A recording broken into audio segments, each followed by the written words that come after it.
India joining the AIWMI webcast series on the topic of the day. It's the revised PMS regime, particularly aimed at investor protection and enhanced professional investment activities. It has always been AIWMI's endeavor to provide an extensive view and analysis by eminent speakers in the fund management industry, sharing various developments impacting investments. Hi, I'm Shailendra Sharma, part of Edelweiss Asset Services Products team, your host for this evening. Today, we are joined by a battery of experts having rich experience in fund management industry. So let me start by introducing you to give a brief introduction in terms of our panelists for today. We have got Nalin Moniz. He's the CIO of Alternative Investments, a very well-known figure and a veteran in the fund space, exclusively in the AIF and the PMS segment. We've got Amit Saxena, Director and Head AIFs, Dolat Capital, having extensive experience in the fund investment setup. And followed by, we've got Shah, co-founder of One Hill Tree, offering a wide wealth creations platform. Collectively, they will share views on the salient features of the new PMS regime, recently approved by SEBI and awaited by PMS fraternity with bated breath. With this backdrop, on behalf of AIWMI, I extend a warm welcome to all the panelists who would be enlightening our participants on the impact assessment of 2019 PMS regulations of the investment activities finally seeing light of the day. To give you an overview before we start the panel discussion, let me begin with sharing some thoughts in terms of what SEBI decided to renew the old 1993 PMS regulation. So, whilst SEBI and various representatives were designing the new regulation and were trying to eliminate the hindrances which PMS regulations could provide in the investment activities, they also saw an exponential growth in the Indian capital market segment. And this was largely resulted into the multifold growth in the AUM of the PMSs, which increased multifold, nearing to over 18 trillion INR approximately. That was nearly 4 times, followed by the client increase double as compared to the earlier years, which has been provided in the consultation paper issued by SEBI.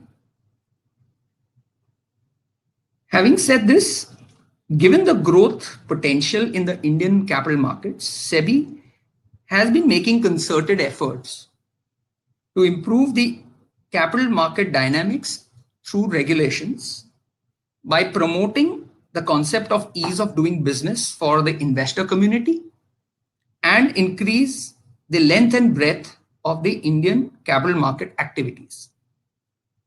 Hence, exploring the above intent, SEBI decided to improvise and replace the archaic regulations to protect investor interest and align them with the best international practices.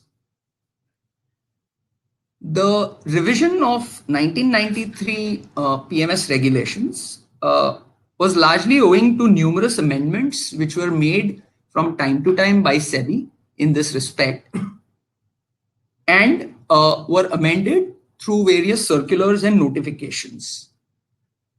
Having said this, the revision was primarily aimed at increasing transparency, identifying and defining the role of the distributors, promoting the PMS products, standardized and essential performance disclosures, which is required to be provided by PMS license holders, rationalizing various operating fee which is levied for the investors, building up onboarding efficiencies to cut loose all the paperwork which is unwarrantedly required, and standard reporting processes where necessary.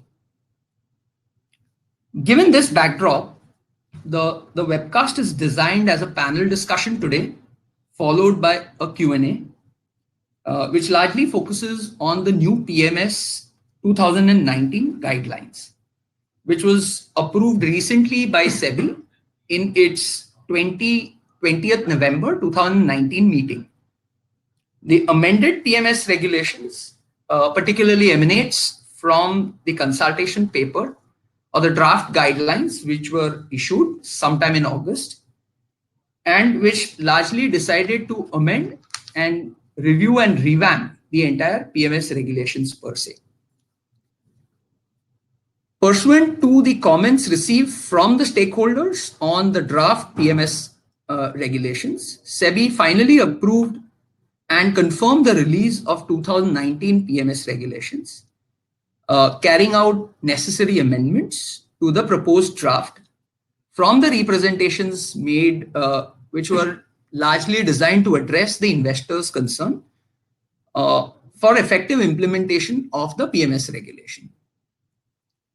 With this, I would now hand it over to the panelists who together will walk us through the deeper contours in terms of the key aspects which are involved as far as the PMS regulations which were recently approved, followed by a glimpse of the amended PMS regime where necessary.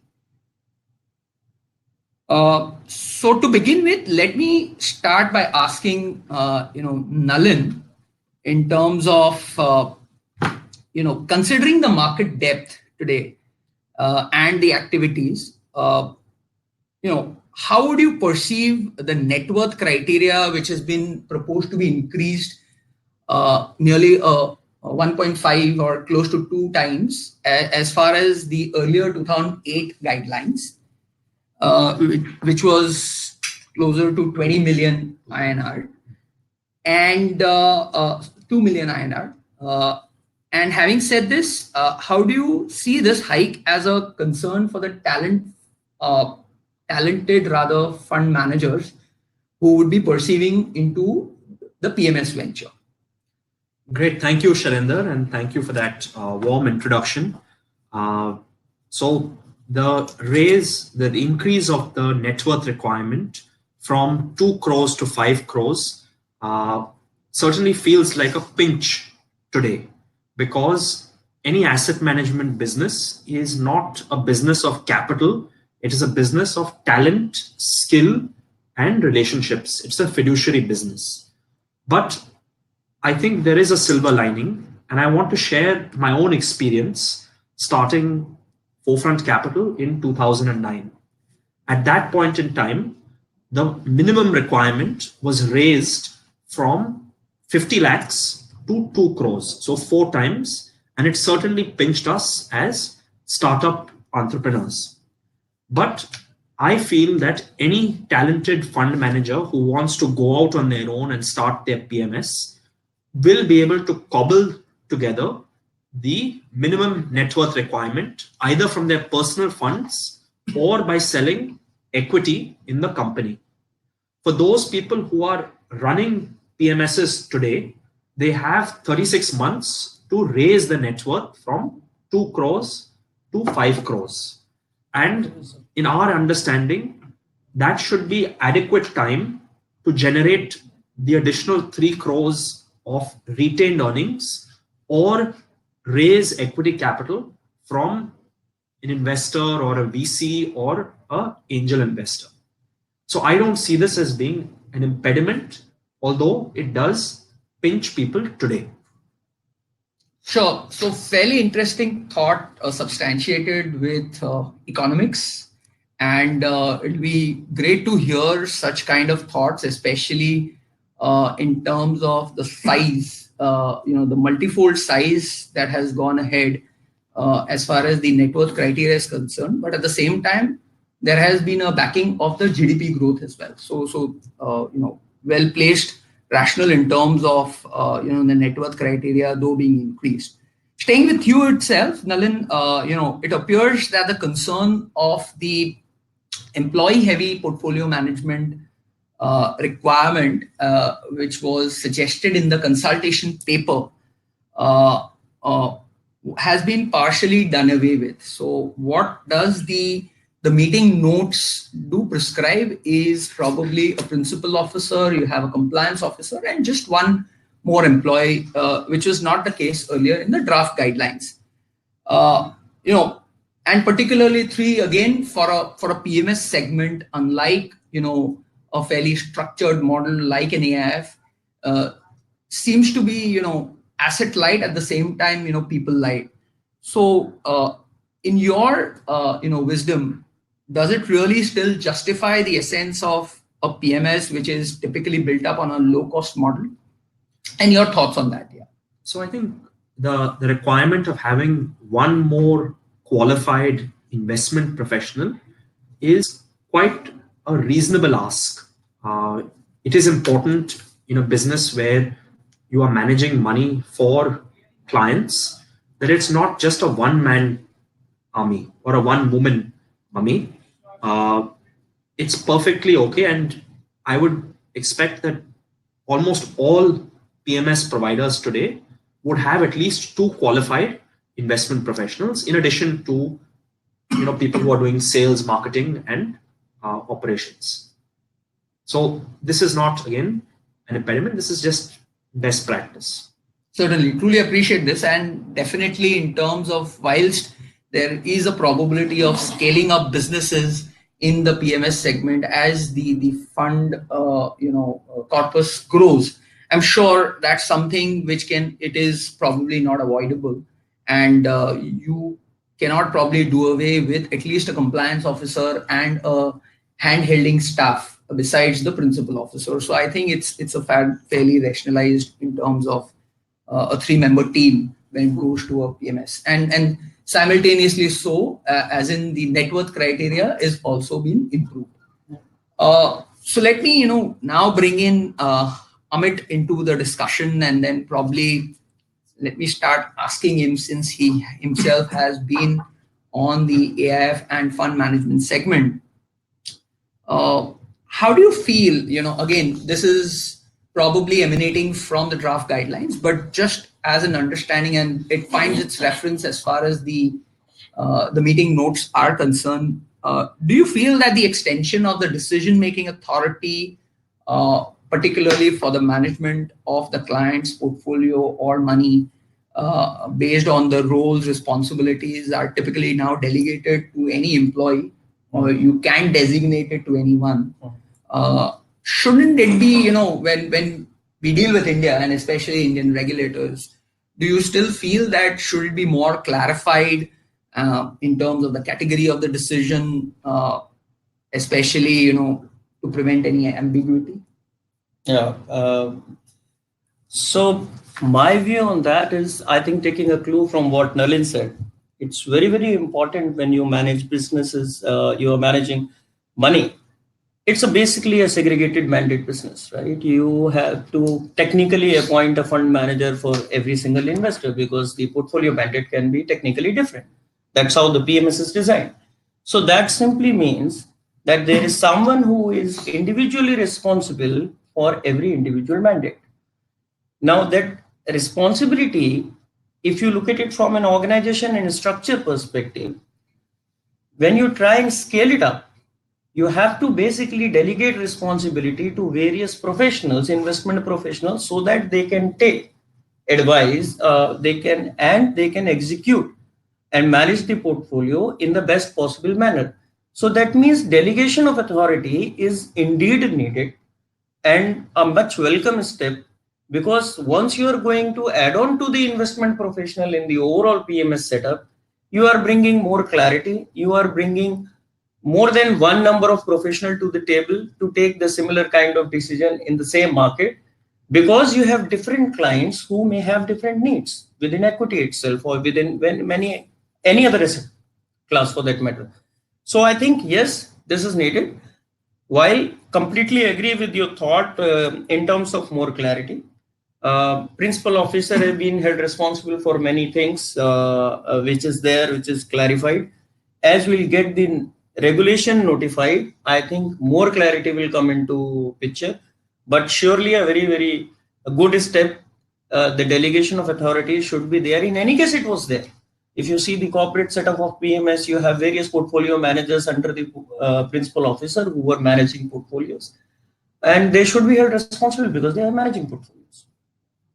Sure, good to hear that. And definitely, whilst we wait for the fine print to develop, it will give us more clarity in terms of the eligibility criteria, also in terms of who is authorized to take these decisions and how the delegation process can be worked.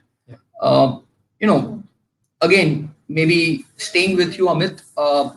So whilst there have been concerns in the past, and SEBI has been focusing on not to outsource various core bit of activities, it is for the first time which we could see that under the PMS regulations, there was an express mention as far as the consultation paper is concerned to restrict outsourcing of core activities of the PMS. Do you feel that it'll be worthwhile again to probably elaborate what tantamounts to a core activity, what are the necessary activities that are covered, and objectively clarify to avoid any disputes going forward? Because at least on a non-core activity base, it can always be shared with a third party. But how do you clearly define as a core activity? And that also is posing a lot of hindrances as far as structured investment routes are concerned. Okay. So I would see this question is basically divided into two parts.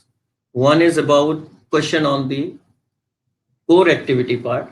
What constitutes as the core activity? And second is about clarifying which activity can be outsourced, possibly not outsourced.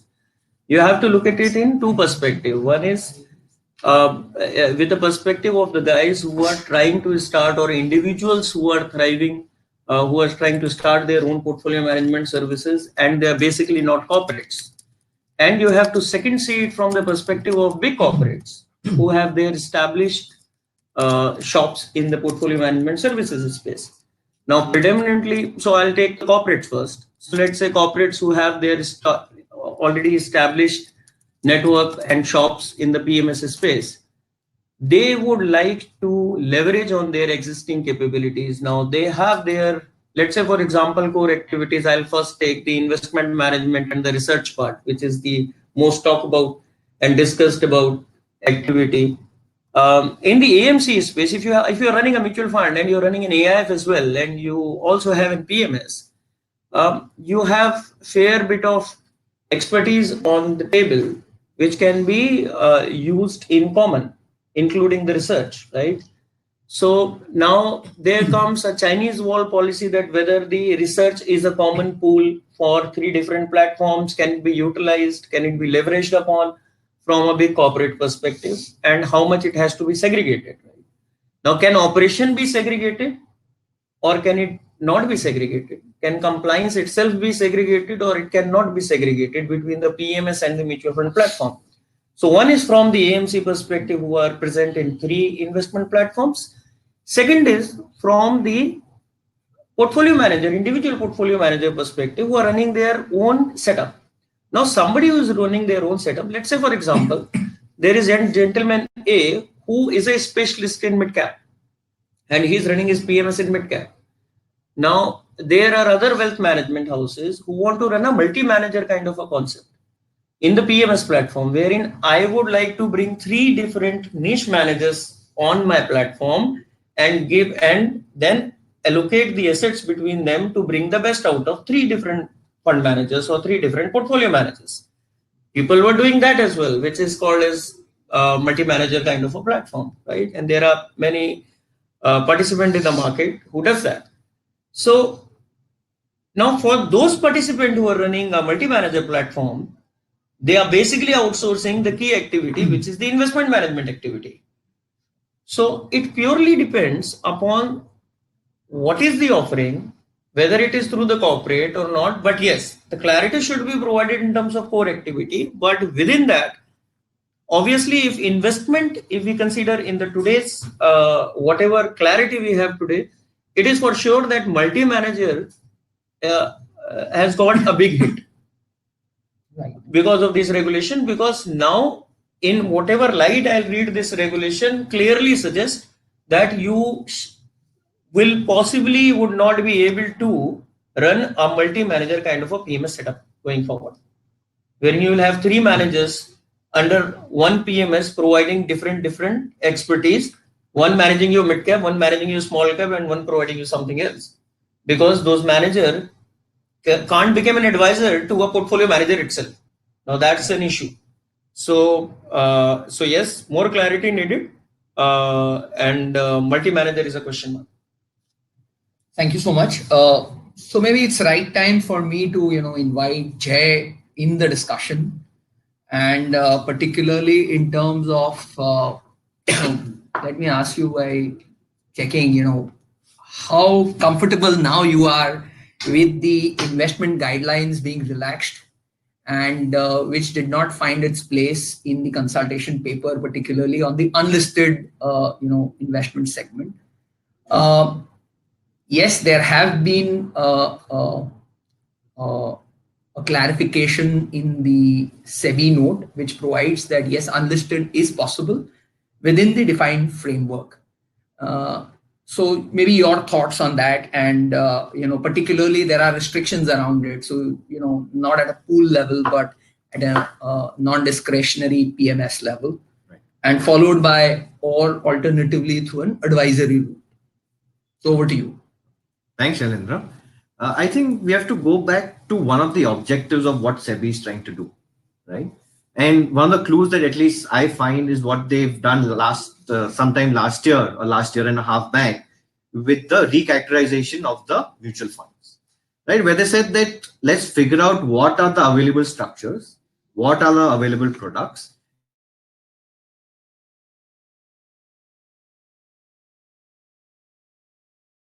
This within our PMS universe is something similar. I think they're trying to say that, look, we have unlisted space and we have the listed space. Let's make sure, let's give some alternate investments ability to the investors through the non-discretionary PMS route. Let's start this investment. I think we've seen, and one of the points that you referred to in your introduction is that we've seen a significant amount of money and growth in this segment, right? It only makes sense to look at this as an alternative space. And one of the interesting things that people are looking at now is obviously to move away from mutual funds and look at different assets. One of the interesting things that came up with a client recently is that I have a solar asset, right? I need to convert this into an NCD, right? But how do I buy it? How do I sell it down? What is the mechanism available, right? So this could potentially become one of those mechanisms where you go to a portfolio manager who's running it under a banner of, let's call it these kind of assets, and interact with him to make sure that you can either buy and sell, make sure there is a market to that, and make sure there's some liquidity in this, because the opaqueness of having unlisted shares is known to everyone, right? It is this risk that SEBI is saying that let's be aware of it and let's make sure that we are trying to solve this path for the clients who want these assets. Sure. Interesting thought here. So again, definitely, whilst the erstwhile PMS regulation did permit a blanket investment as an asset class in the unlisted space, akin to an AIF, they have capped it at 25% of the AUM, and which will be interesting to note in terms of the fine-tuned guidelines when it comes. Maybe also let's try and hear from the veteran himself, who has been instrumental in drafting various regulations for AIF. So maybe Nalin, your thoughts in the unlisted space, particularly, although it wasn't scheduled for you, but your thoughts again, primarily where the asset class basket has been increasing. Besides unlisted, you've got units of REITs that can be subscribed to. You've got InvITs and fund of funds again in AIF. So maybe your thoughts would be really useful. So I think that investors should have a wide basket of opportunities. As you said, new instruments are being created, InvITs, REITs, units of AIFs, commodities, and a whole host of other things that could come in the future. So I think generally, Shailendra, the wider the basket, the more freedom for fund managers and the more choice for clients. Appreciate this. Also has to be backed up by certain amendments to the Securities Act as well, to include such kind of instruments or securities within the space of what PMS can evaluate. Thanks Nalin for the comments. Jay, again staying with you. Whilst it's been perceived that India has been a compliance-oriented jurisdiction, especially from the non-resident investors' perspective, how would you evaluate the standard performance guidelines which have been suggested in the consultation paper, particularly on the reporting segment side, proposing it from on the return side as well, to be in relation to net of all taxes, expenses, and especially the tax liability, which is more closer to the heart of the investor per se, where PMS as a license holder, as a fund manager, would not be in a state to determine what would be the overall tax liability or a framework of an individual investor would be. Sure. So Shailendra, the way we are looking at this is, I think SEBI is trying to say, let's push the reset button, right? Let's establish a base case first. What is the base case? The base case is the PMS manager has multiple portfolios that he's managing for different clients. It's fairly simple to figure out the LTCG or the STCG gains which are there. It's fairly simple to figure out the expenses that are there. It's fairly simple to figure out the fees that are there. So there is no confusion in all these factors, right? I think what SEBI is trying to say, let's establish this base case, right? Let's say that we know all these factors and let's pass them on to the client. I think, as you mentioned, I think we'll need clarity on the detail, what is the client required to do in terms of tax filings based on these reports, etc. But from where I stand, I think it's needed to be absolutely clear what the fees are, what the expenses are, what the taxes are. Because at some point, I think one of the things that gets missed out in this is that a few fund managers, and nothing wrong about it, park some money in mutual funds as well, right, while they're deploying the funds.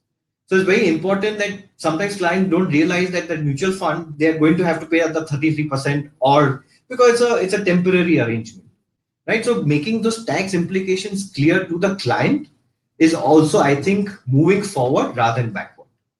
Sure, very well appreciated. And I think we would need some more clarity and some bit of push as far as operating guidelines are also concerned on the PMS side. Maybe I think it's better I come down to Nalin again and just check with him. So you've been instrumental in managing multiple PMSs and funds. And looking at the draft guidelines, what's been made is it's been proposed that the responsibility and the overall supervision of the distributor, which is particularly appointed in the PMS segment, will have to follow certain code of conducts, and which is also been defined in the draft guidelines. And we'll have to certainly see in terms of what are the key amendments that is going to be carried out. But having said this, the PMS is resting with the onerous responsibility to ensure that the code of conduct is satisfied by the distributor. And how practically do you feel that would it be feasible for a PMS manager to running around the administrative aspects than focusing on something which is core to his heart, is investments. So there is a parallel that has already been established, Shailendra, which is the AMFI code of conduct for distributors. Now, I would say that almost all distributors of PMS are also distributors of mutual funds, and hence are comfortable adhering to a code of conduct. I think more regulation is always welcome. This is a welcome step. And I think that, in any case, people are adhering to a much higher standard of behavior than what is the minimums that are prescribed by the code of conduct. So I don't see this as being a burden. A smaller PMS may be dealing with, 10 to 20 distributors. A larger PMS may be dealing with 100 distributors. But the larger PMS will also have the scale to get this done. Right. So just an add-on questions. So which comes to my mind would be that would there be an ability for the PMS also to customize or drive down their code of conducts within the well-defined corporate governance what the PMS adheres to? And would it be possible for the distributor to amend its code of conduct as well? No, so I'm saying that market practices, if you're running a good business, either on as an asset manager or as a wealth manager, will drive you to have a much higher standard of conduct, a much higher fiduciary standard than what would be described in the regulation. So I don't think that this is a real problem. Sure. So another interesting point, Nalin, would be that though the draft guidelines did permit grandfathering of the existing investment limits, and there's a bit of revolving question in and around that, and particularly in terms of implementation, and especially when the investment ticket size has doubled now from 25 lakhs to 50 lakhs. So what is the and it has also been clarified in the SEBI note that it is up to the end of the signed PMS agreement. So maybe would you share and throw some light in terms of technically till what date am I supposed to comply with the old investment limits? When does the new investment limits kickstart, and so on and so forth? So people are still grappling with this, Shailendra. The way many people are thinking about it is that till December 31st of 2019, you can onboard customers with a 25 lakh minimum. If somebody has 25 lakhs already invested in a PMS, then they can continue indefinitely, which is typically in a discretionary PMS. Agreements end in 2199 or some infinite time period. But they're also saying that if I'm at 25 lakhs and if I want to add an additional top up to my portfolio, I better take it to 50. So this is what people are operating on. And I think this is, ultimately, I think the regulator would also feel comfortable with these outcomes.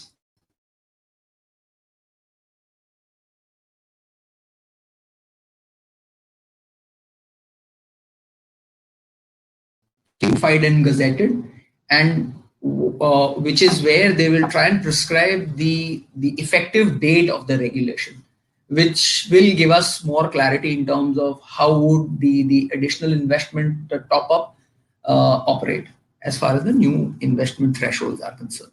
I would just like to add something here, Sure. which is it's exactly, in my view, it is going to go exactly the way it happened when 5 became 25. Right, it's the same thing. So you are now taking 25 to 50. How you took 5 to 25. So there will be some time wherein if you have to add, you have to minimum at 25 or minimum be at 50. If you want to redeem, you have to redeem all. You can't redeem if you have 30 lakhs in a portfolio. You want to redeem 5. You can't do that. You have to redeem all, or you have to take it to 50. So that's how, at least in the past, that is how the industry has operated. I would say taking a cue from the past, most possible scenario is going to be something like that. Thank you for the add-on. So, I'll stick with you. So operationally, Amit, there seems to be a paradigm shift in terms of what SEBI thought, particularly where there were thresholds prescribed for PMSs to appoint custodians. And as I mentioned in earlier, that PMS happens to be largely a low-cost model. But surprisingly, and probably good for some industries, I may not wish to state that, but yes, in the SEBI note, what they've prescribed is categorically a custodian has been made mandatory for all PMSs across corpuses, segments, or the funds that they raise. What's been the thought process on that, and how would the industry try and adjust to this particular additional cost which they were never exposed to? So again, there are two models, right? So you have corporates and you have non-corporates.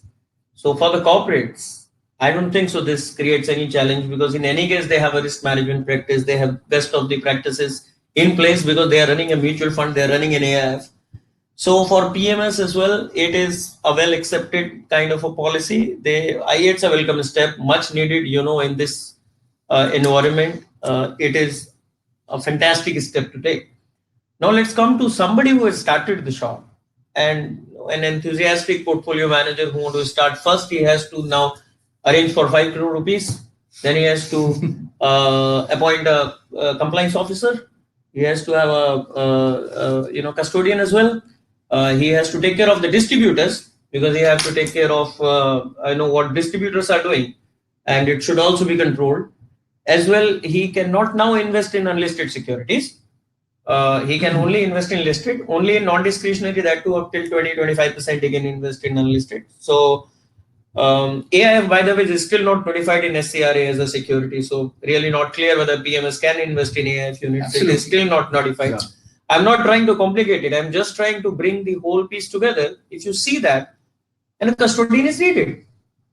So if you are serious, you want to grow this business, you are trying to manage people's money, it's a segregated mandate. See, when we start from the basic, and that's how Jay, I think, started, is that mutual fund is a pooled vehicle. AIF is a pooled vehicle of HNIs. But PMS is a non-pooled vehicle. In a non-pooled vehicle, you are independently and individually responsible for the performance of each and every investor. Now, you may call it as a scheme, you may name it as a portfolio, but it's not a portfolio. It's an individual mandate which is one-on-one signed with an investor, right? So you are then responsible to deliver to that mandate, and appointing a custodian only adds on to bringing transparency and bringing control. Now you have many securities wherein you can transact, right? And technically, tomorrow if InvITs and REITs will come into picture, people will start running a fund of fund kind of a structure in PMS. Nalin somewhere suggested, ETF fund of fund is the next thing possibly you will see in PMS coming up very soon, right? People will start getting into that category as well. So custodians are needed. Now, whether it adds to cost, there are many other things which add to cost. So it's a pain, but it's a needed pain. Sometimes pain is needed. So you need this for the compliance. It is needed. Sure. With that note of pain, maybe it's more painful for the startup fund managers who are just aspiring, budding to set up their own fund management activities. But so nevertheless, mention something on the custody front. Yeah. So when we were setting up our PMS, we had a choice of whether to get a custodian or not. And we actually chose to get a custodian because the custody guys outsourced the onerous work of trade settlement, reconciliation, fund accounting, and all such activities, and allowed us to focus on our core business of managing money and managing clients. So I see having a custodian as actually a very important enabling role for any startup fund manager and PMS. Very true, and interesting point that you made. And just to also, add one more thought on that, it also builds up a good corporate governance environment. When you look at investor group and especially, ultra HNIs who are banking on your name with their money. And it also adds on, when you look at foreign investors, it gives them an additional comfort when there are independent appointed custodians. Well, there's another set of pain which I would try and highlight for the custodians because their expenses or their income streams are capped, at least as far as the draft guidelines was concerned. But nevertheless, we'll wait for the fine print as to what does it have to clearly say and has that been removed or not. Let me circle back to Jay in terms of certain standard reporting and better, healthier corporate governance standpoint. So again, we've got standard reporting requirements, and probably I'd like to invite your attention on two critical aspects which was dealt with in the consultation paper, which talked about one, the method of computing the returns using a TWRR method. That's quite painful again, and the reporting frequency, which has been now increased. Of course, you have an element of choosing your reporting periodicity with the regulators, particularly if it is thoroughly defined into your investment approach or your offer document. But nevertheless, and that would certainly have an impact on the customized return computation which the investors would expect, want to see, and so on and so forth, with an increased burden of compliance cost, time and effort, again, reporting it regularly to SEBI. So how would you believe that the industry would react to such kind of a change, particularly on the disclosure norms? Sure. Shailendra, I have a slightly contrarian view to what you're saying. And, whether it's TWRR, money weighted, client weighted, these are debates that will go on for eternity, right? I think, and a sort of a non-intuitive way that at least I'm thinking is that if you remove ambiguity, put one thing on the table, it actually becomes more debatable, right? Saying that whether this is right or wrong, should we do this, etc. If it's all on the table, then it's just one big mess. I think transparency is always good, right? Transparency in terms of frequency, transparency in terms of this is the number that you're getting, this is how it is calculated, and this is what we are doing. And compliance cost is a very small price to pay for something like that. At least that's the thing that we are saying. Again, just coming back from what SEBI is trying to do, I think they're saying that let's put things on the table which have not been there in the past. Let's say these are the 6-7 things. I think they're also trying to find their footing out here. Obviously, there's enough amount of debate which has taken place. But let's put a debate and review after another 5 years. Right? Because this is definitely a new segment which has gained a lot of prominence for multiple different reasons. SEBI has its own learning curve. We have our own learning curves. So I think it's very important to understand where SEBI is coming from to say that, let's put in something out here first in a consultation paper and then obviously put it up to the board and see what comes out.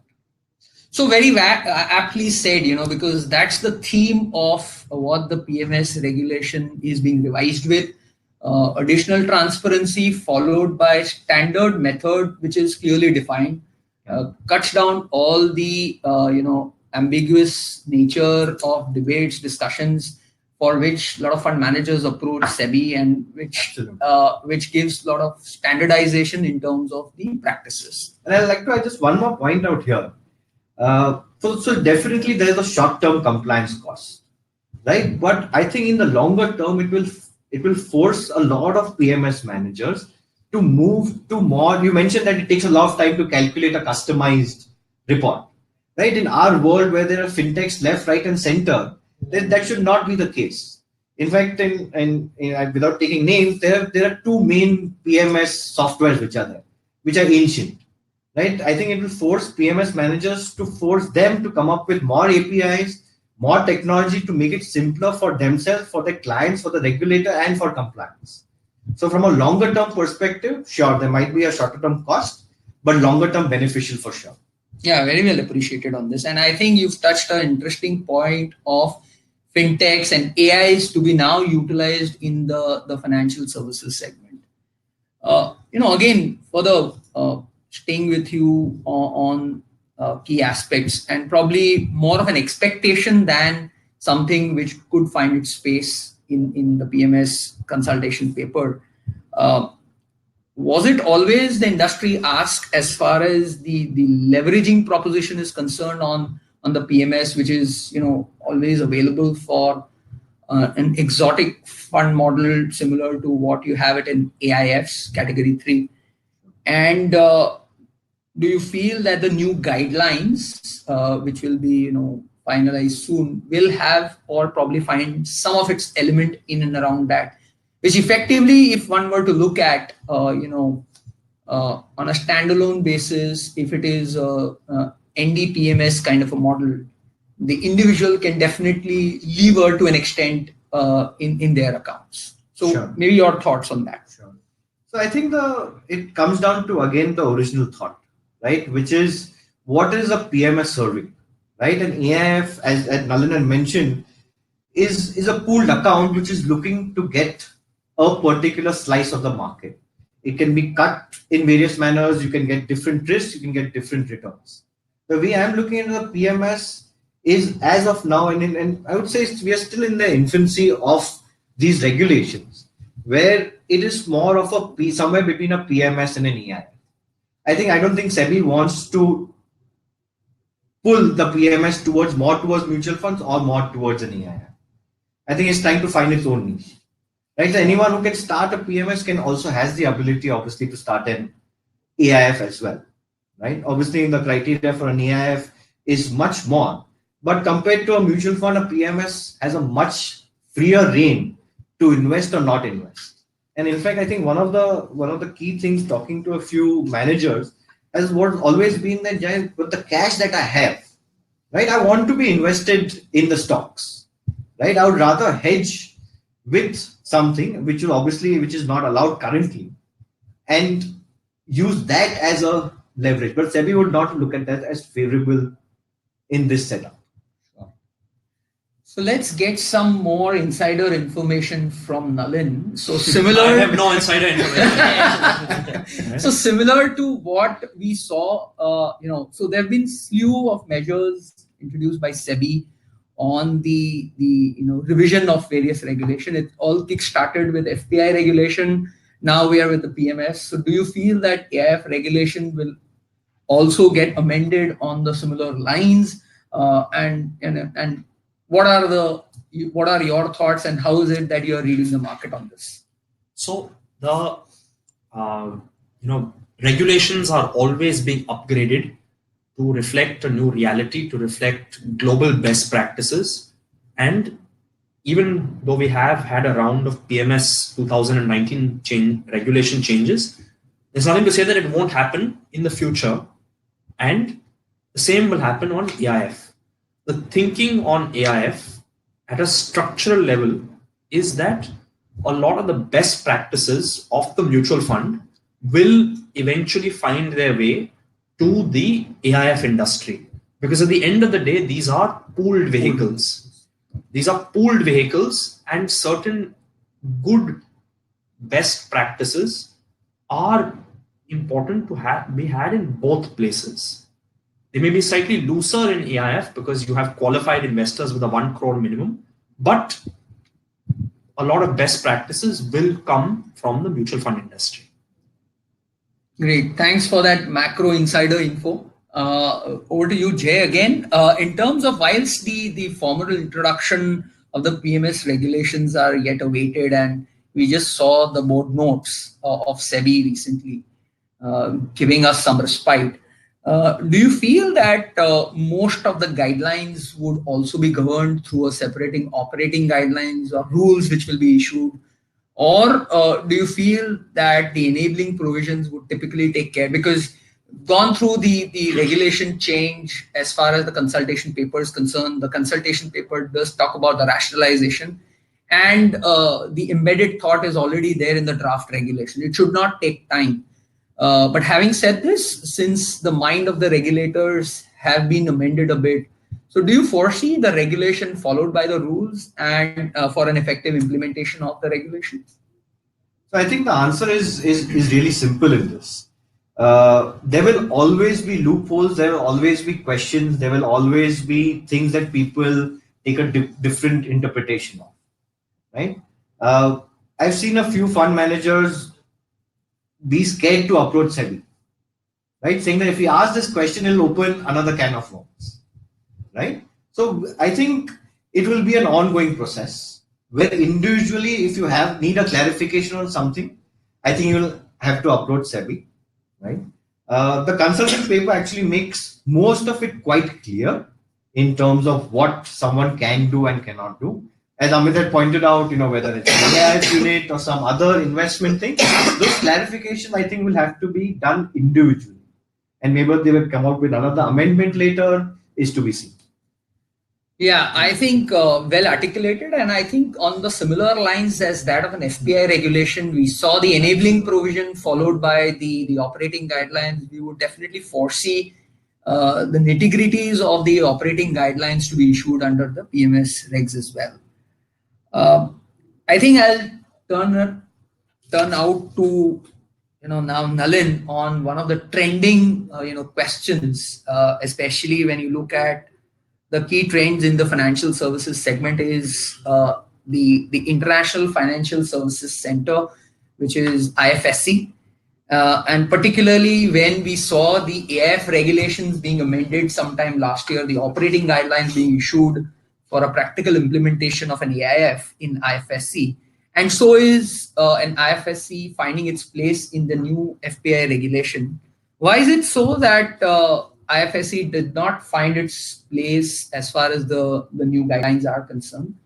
And do you foresee that the final draft or the final regulation would refer in terms of the IFSC kind of setup for a PMS? Thank you, Shailendra. And I'm speaking from the perspective. I had a chance to visit Ahmedabad recently and meet people who are involved in IFSC and also speak to various stakeholders and lawyers. And I want to share a little bit of economic history as it pertains to IFSC. Typically, new asset classes, new regulations, new jurisdictions have taken a substantial amount of time to gain acceptance. If you look at things that have happened in the last decade, like InvITs, like REITs, like commodity asset management, they've all been very, very slow to take off. The only exception to that is AIFs. And that has taken off because they were a successor to the old PE and BC regulations. So the way we see it is that a new jurisdiction, especially one that is as exotic as IFSC, will take time to really gain favor with investors and with advisors and with investors and with asset managers. So it's not about regulations, it is about the real market demand that exists from the ecosystem. Yeah, thank you for your valuable thoughts on the IFSC bit, particularly as we speak to the regulators, including the regulators present in the IFSC. Work is definitely on, and they are trying to work very hard as far as introducing operating guidelines for the PMS in IFSC. Of course, one will have to really see what shape and size will it really pan out. And similar to an AIF is something PMS is growing multifold. So their focus has always been on the PMS segment as well on these lines. So before we have a probably last word on the panel discussion, maybe I may switch over to Amit now. And this is slightly a tricky one for you. So whilst the fund managers are keen on identifying investments, this is more on a digressed regulation.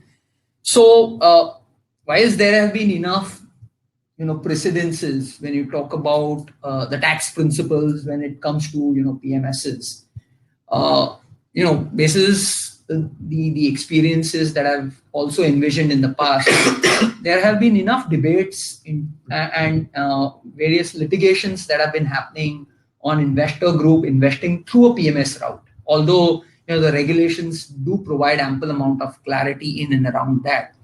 And particularly when a PMS typically ceases to act favorably for the investor's wealth creation.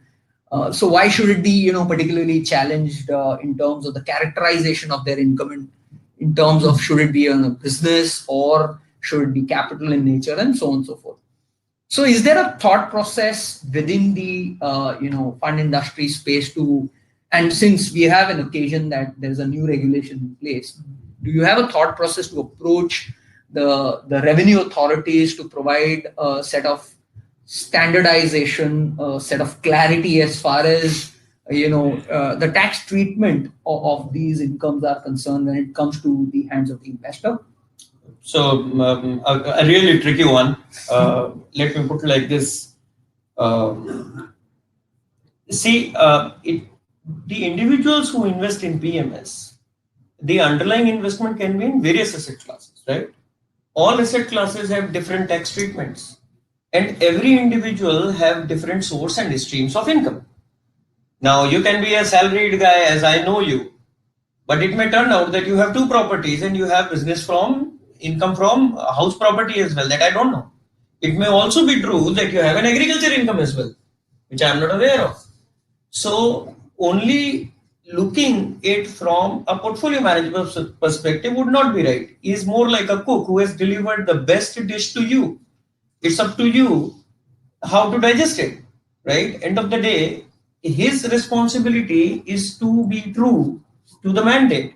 Now, income tax and revenue authorities are very, very clear in terms of whether you want to characterize your investment as capital assets or you want to characterize as a business asset. The only thing they say is that you can't change it. Huh? If you're saying this year that no, PMS is my business or trading is my business, next year you can't come back to me saying that no, it's my capital investment. So you can't do that. So that's very important. So when the investor comes, the investor knows best that what is his tax criteria and where is he falling. And basis that actually he tries and get the best suited investment portfolio. It can be between AIF, PMS, mutual funds, and various other investment avenues which are available. So I would say it like this, that the revenue authorities have done, I think, possibly the best they could have done. The issues are in and around with the different characterization of the investor who basically invest, right? So let me also give you another example. AIF category 3 is a non-pass-through vehicle. So the word says it's a non-pass-through vehicle. But if you make it a determinate trust in a closed-ended equity segment, it effectively becomes pass-through. If you do an LLP, it changes the character, right? Within a long-short fund, if you treat as a core and satellite approach, then business income and capital gain can be segregated. So these are plus and minuses. And plus and minuses, these are smart way of looking, there is a difference between tax evasion and optimizing the tax. So investors have been provided with enough clarity from the revenue department that how your income is going to be treated. Specifically on PMS, I would also like to add here that PMS provides their investor end of the year an audited statement in terms of what are their capital income, what are their business income or income from other sources, thus providing enough clarity that which income should be treated under which head. Now, if it is an income arising from liquid fund temporary investment, they will say that this is income arising from unit of mutual fund, non-equity mutual fund, right? So that's there, and it's very, very clear. So it's up to the hand of the investors to see that how to show it. But I think that there is enough clarity in terms of revenue authority. They have told you, you can make your PMS as capital investment. I think the bigger question is PSTP. That when someone else is deciding to invest on my behalf, I have absolutely no control on this. And someone sold my Infi shares. I don't know who. So, without asking me, because he was a discretionary portfolio manager. So I think that also is one of the questions which will come up. that HNIs, when they invest, whether that applies for AIF as well, I don't know. Tomorrow they come back and say, your fund manager sold some share, which you are a director in a company, you are not supposed to trade in that window, and who sold your shares. So that's Sure. so tax, I think, is fairly decently addressed already. Yes, there is scope always there, depend upon the asset classes and how the industry then graduate. We'll see. Well, yeah, I think aptly put, there have been enough clarity available through past precedences. But having said this, I personally have been a tax professional, and it's particularly tax is something which is a science of interpretation, which particularly cannot be defined or standardized. That's the way I've dealt with it.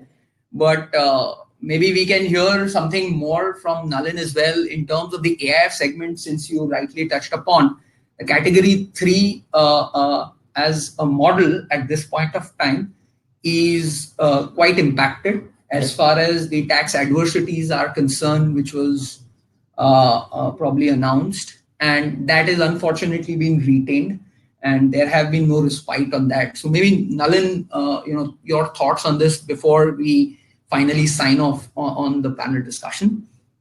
Okay, so I'll just provide a little bit of perspective on the current state of the category 3 AIF industry. Today, there is about 42 to 45,000 crores as per the last SEBI report in category 3 AIFs. By our estimation, 70% of that AUM is what I would characterize as pure long only portfolios that do not trade any derivatives. Those portfolios are unaffected by the increase in the surcharge.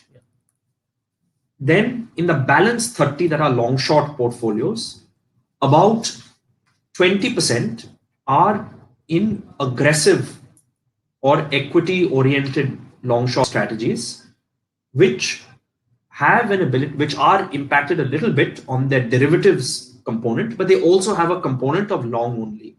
And they have an ability through their stock picking to make up that difference in taxation.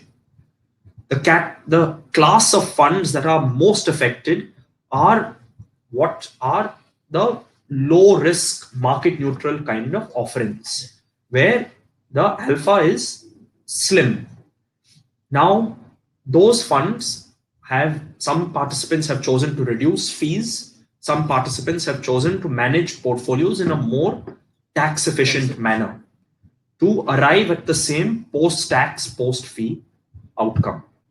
So the industry has adapted, and I think that the impact of the additional surcharge on category 3 AIFs is way overstated. I'd also like to say that we as an industry are actively lobbying government. We are lobbying CBDT, the Department of Economic Affairs, Ministry of Finance, to get pass-through taxation for category 3 AIFs. And I'm optimistic that that will happen in the next budget. But for now, the industry is not impacted to the extent that people think it is. Thank you. This was really very useful.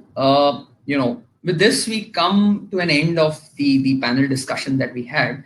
And probably, before we open the house for questions, I'll just have a quick round of, forward-looking statement from each of our panelists. How do they, futuristically have an outlook on the new PMS regulation, probably 2 years down the line, starting with, Nalin? So I am very bullish on the PMS space. It is a unconstrained and asset-light business. With tighter regulations around mutual funds with shrinking alpha, people will look to PMS solutions for wealth creation and for other financial needs. The last time there were changes wholesale in PMS was 2012, when the minimum was raised from 5 lakhs to 25 lakhs. And at that point in time, people were very pessimistic on the prospects for the industry. But I'll tell you that the discretionary PMS space has grown at a 30% CAGR from 15,000 crores to almost 1,15,000 crores in this period. So this is an opportunity for the industry to scale up and to grow, and I'm very optimistic. Thank you. Over to you, Jay. Your final comments. I think Nalin has said most of it. The only place where I would like to see something in the next 2 to 5 years is on the quality of distribution. Right? I think this is something that was not touched upon in any significant manner, other than saying that distributors for MP can distribute PMS as well. But I think one of the issues that the industry continues to face is the mis-selling aspect. That has not been addressed in any way. And even though I might be a distributor and advisor, I would like to see more focus to be given on qualifying who a distributor is. Is he qualified to understand a PMS product? Is he qualified to understand a AIF? Right? Because we've moved away from a plain long only mutual fund 4 years back. Right? So it's very important for SEBI to realize that the current distributor also needs to up his game, make sure that there is a certain amount of qualification, and is able to sell a particular product in the right manner. Yeah, very well thought. The consultation paper does talk about the mis-selling concept as far as the distributors are concerned, and we'll have to really see in terms of how the fine print develops. Over to you, Amit, on your So I thoughts. see it more from a product perspective. Being a product guy and business guy, I see the extremely close integration between the wealth manager and PMS houses going forward. As the compliances goes up, alphas decreasing, right, and mutual fund coming into the domain of PMS, unlisted moving out, you see, and RIA as well in the picture, which is tightening norms. You see more and more wealth managers and advisors who has the capability to actually choose the right asset classes. So you have, what kind of asset classes you have? You have equity, debt, derivative, commodity, REIT, InvIT, and blah, blah, blah. That's all. This is all asset classes, but you have platforms. So a PMS can also be utilized to basically invest in other platforms. Like you invest in mutual fund and you can buy some unit of REIT. I can run my ETF fund of fund. Right, I can do ETF plus a bit of equity. Someone like small case possibly will come up, right? So all this is a plethora of opportunities, and wealth managers with distributor margin going down and capabilities, they are high capabilities, but their revenue margin going down, they might come to the platform and say, let me do it myself. And that's how ANZ has gone big. Globally, right? And so a wealth management platform and a very significant integration between the PMS platform and wealth management companies coming into PMS, RIA getting into this, is that what I see going forward is going to be a big game changer. So that's it. Second is that I personally feel that PMS is not a big brother of mutual fund. People still see it more from a pool perspective. All right, at least the corporate houses also sees it in a way, saying that you have a mutual fund, I have a PMS, I launch a portfolio, I'll have 1,000 investors in the same portfolio. So basically, all those 1,000 investors has the same portfolio, so they will have the same return. So it's more or less effective mutual fund. So I see that also changing going forward with increasing responsibilities. I think it will be more treated like a segregated mandate and should be treated more like a segregated mandate, wherein the customer customization should also come and play an important role into it. So that's my take on this. Well, thank you. This brings us to the end of their forward-looking statement as well, especially from the fund management industry. We will now open the line for a question and answer session. Participants keen to ask queries can post their questions on the chat box that is available.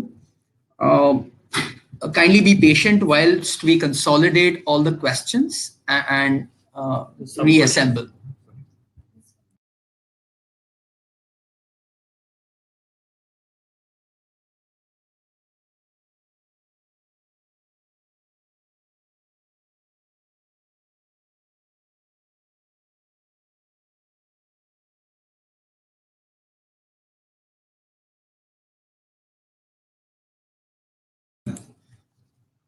So I think we have fair amount of questions. We shall try and address as much questions as possible. Though if some are missed or you have some questions which you are unable to ask at this point of time due to paucity of time, we shall be responding them individually. So maybe one of the questions that we have is, can an advisor company get in a joint venture with a PMS per se? So that's again a factor of defining what are the core activities. If SEBI comes up with regulation saying that giving advisory and managing investor portfolio, including research, is the core activity of PMS, that simply means that you can't have an advisor who is advising on the investment management capabilities, whether it's a discretionary or a non-discretionary advisory services, possibly should not fly. So really awaiting the guideline to be extremely clear about whether a PMS can also in turn put in advisors and take advice from RIA or maybe from some of the portfolio managers. That's exactly what I mentioned when I said multi-manager portfolio management services. So it's still not clear. We have to wait for the notification to be very clear about it. Just on one clarity as far as this question, definitely an investment advisor can act as an advisory role to the PMS per se in a joint venture capacity. But definitely the core activities which have been mentioned cannot be delegated. Yeah. So if the investment management is core activity, possibly will rule out the role of the advisor in the PMS. Or alternatively, it has been also provided that they can be appointed as a designated decision maker authority in the PMS route to circumvent this particular question. Yeah. There's another question that we have on the operating cost per se limits which are mentioned into the regulation. And so my perspective on operating costs is that it's best that these are kept in line with industry standards and what is considered appropriate. In a PMS, there are 4 heads of operating cost that can emerge: account opening expenses, custody fees, fund accounting fees, and then an annual audit charge. And the industry best practice is that collectively these 4 should not be more than maybe 10 to 15 bips, if not much lower, but on an outer end 10 to 15 bips. In addition to this, customers also pay brokerage when the PMS trades on their behalf. And again, a best practice for cash equities is to adhere to the limit that is set for mutual funds, which is 12 basis points for delivery. And again, many people operate at much thinner costs than what I've mentioned. Sure. Thank you. Whilst you mentioned broadly, I think it's in line with what the consultation paper did also mention, is that the custody charges have to be capped or somewhere limited to 10 bips. And probably the ancillary costs associated with the PMS, including audit fee, notary charges, and so on, so put together, would be restricted to 25 bips or actuals, whichever is lower. But yes, definitely we'll have to wait and watch till the fine print of these operating guidelines are out. And here is where actually having a 50 lakh minimum actually helps, because franking a PMS agreement costs 200 rupees. You actually pay 200 rupees of stamp duty. Franking or notarizing a power of attorney costs 100 rupees. There are certain rupee costs that are fixed in nature, and when get amortized over a much larger base, form a smaller bips percentage. Audit for that matter also is fixed, annual audit charges. So when you increase the investment size, the basis point comes down, which brings even more better experience to investors. So the tricky one rests with you, Amit. So what are the differences in tax implications of PMS and AIF category 3 fund? I think Nalin has already answered that, and thanks a lot. There are no significant difference between PMS and AIF. PMS is do it yourself. AIF is somebody else doing it for you. AIF also is going to pass on because it's a non-pass through. With the structure, wherever they are able to pass on the benefits like in long only fund and in predominantly wherein the long only part is higher and you get a capital gain benefit. If you do the same thing in PMS, you will get the similar kind of a output there. So it just do it yourself or someone else is doing it for you. End of the day, it's all your tax. So I think the other question is somewhat related to the first one. Can the net worth or capital adequacy requirement criteria be jointly managed by two or more persons or partners? Yes, I think so. I think so. It can be structured. No, absolutely. I mean, I'm absolutely. saying And that's the way it has to be managed. So you have to be a body corporate, Yeah. so an LLP or a company Yeah. to be a SEBI registered PMS license holder. Right. And the net worth for a company or an LLP is very well defined as the paid up share capital Or the partners. plus retained earnings. Yes. So it doesn't matter how many shareholders or partners are members of the license holder. Yes. It's the entity which It's should the have, entity, it's the that entity which has to have a net worth. suffice the requirement, Criteria. and which is fairly defined. So another question that we have that what should be the appropriate expense ratio for a PMS and category 3 AIF fund per se? I think it's too a broader question. Jay, why don't you take it up?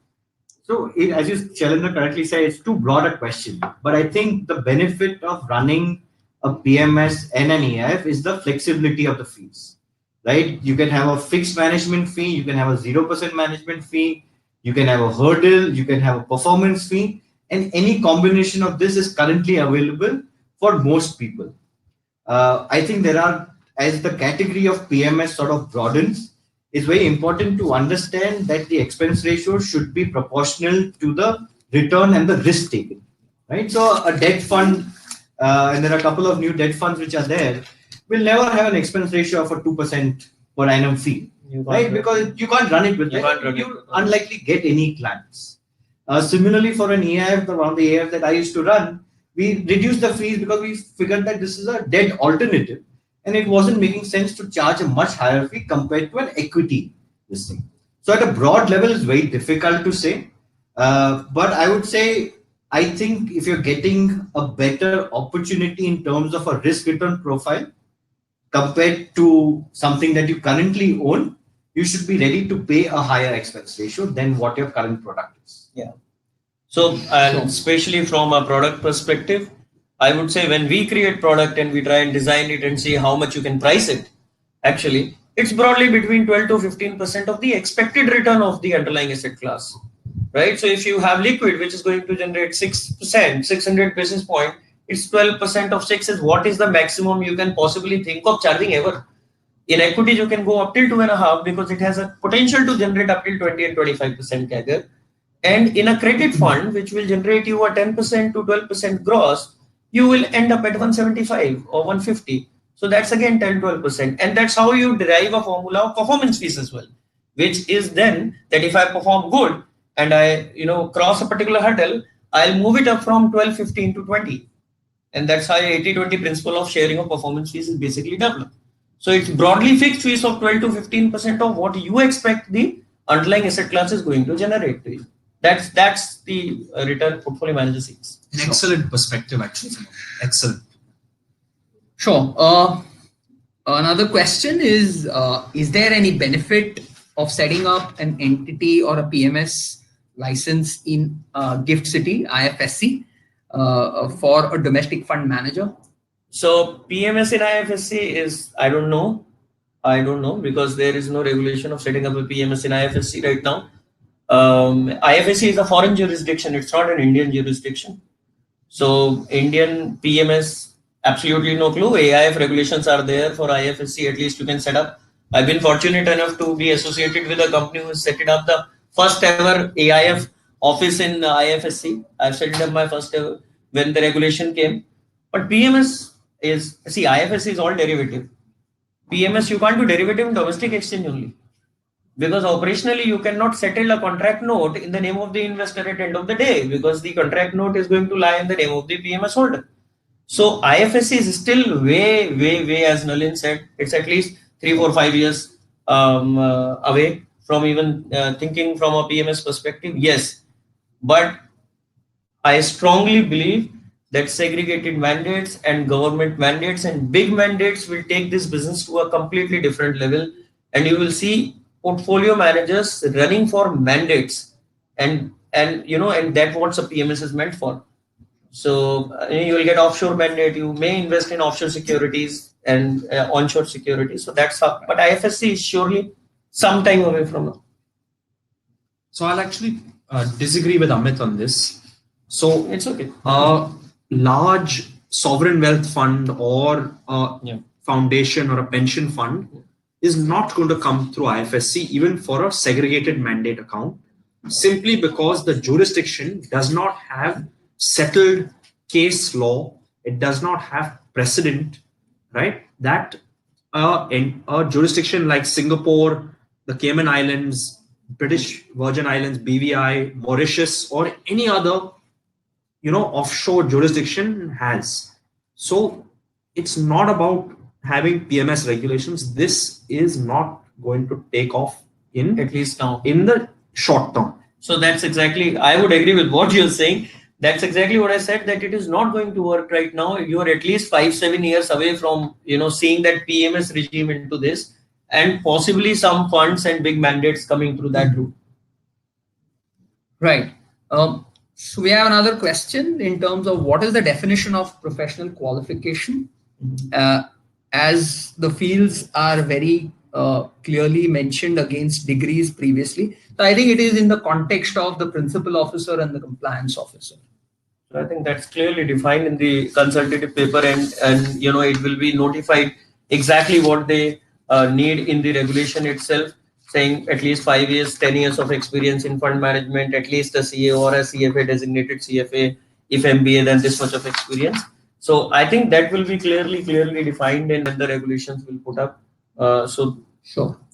You may want to read the one which was suggested in the I recommendation. think that's fine. So another question that we have is, are PMS permitted to invest in government securities, corporate bonds, or is it primarily related to equity derivatives, currency derivatives? So yes, PMS are yes, they are allowed to invest in government security, corporate bond, while there are practical problems when you do that. Reason being because of their lot size of what is the lot size you will trade. You are getting into a lot size of 5 crore and above to trade it, and then you need investors whose cumulative pool account should be more than 5 crore. Then you have to settle that security at the face value. Underlying debenture, you have to transfer it to individual owner. So that becomes a ruckus in terms of operationally managing it is a problem. But yes, they are allowed to do this. They are also allowed to invest in derivative, while they don't do, because there is an operational issue. They are also allowed to invest in commodities, but there is a practical problem. So practical problem, leaving apart, technically yes, they can invest. Sure. Thank you all. So, well, ladies and gentlemen, we do not have many questions now. This brings us to the end of the webcast series of the panel discussion. I can't thank enough to all our panelists, Nalin, Amit, Jay, for their comments on the 2019 PMS regulations, sharing their valuable insights on the new regime. Once again, on behalf of AIWMI, we thank all the participants for attending the webcast. Do watch out AIWMI space for such more exciting events coming your way on capital building and wealth creation opportunities. This is Shailendra Sharma signing off, wishing you all a very good evening from the organizing committee of AIWMI. Thank you so much.